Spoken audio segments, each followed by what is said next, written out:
लोकशाहीमध्ये आपल्याला सगळ्यांनाच असं वाटतं की अशा नराधमाला भर चौकामध्ये फाशी दिली पाहिजे, पण ती लोकशाहीत करता येत नाही.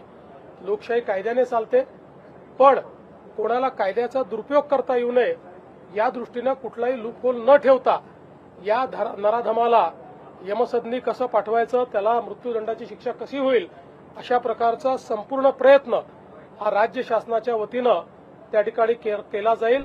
पुण्यामध्ये जे बलात्कार हत्येचं प्रकरण झालं त्या प्रकरणामध्ये नागरिकांचा, नातेवाईकांचा प्रचंड रोष आहे. त्यांची अशी मागणी होती की तुम्ही तिथे भेटीला यावं. मी काल स्वतः पीडितेच्या वडिलांशी 2 वेळा बोललो. मी त्यांना हे समजावून सांगितलं की आपल्याला नराधमाला मृत्यूदंडाची शिक्षा करून घ्यायची आहे. त्याकरता वेळेत चार्जशीट दाखल होणं आणि केस चालणं याकरता आम्ही माननीय हायकोर्टाच्या माध्यमातून सगळ्या गोष्टीला फास्ट ट्रॅकवर नेतो आहोत. रेकॉर्ड वेळेत काम करण्याचा आमचा या संदर्भातला प्रयत्न आहे. लोकशाहीमध्ये आपल्याला सगळ्यांनाच असं वाटतं की अशा नराधमाला भर चौकामध्ये फाशी दिली पाहिजे, पण ती लोकशाहीत करता येत नाही.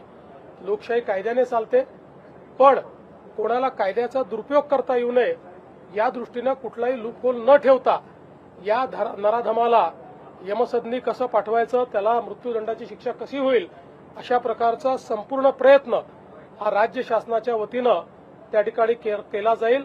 न्यायालयातनं हे प्रकरण वेगानं मार्गी लावलं जाईल.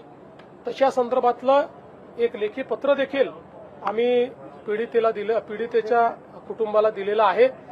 घटना गंभीर आहे, रोष देखील साहजिक आहे. नागरिकांचा रोष असणं काही हे चुकीचं नाहीये.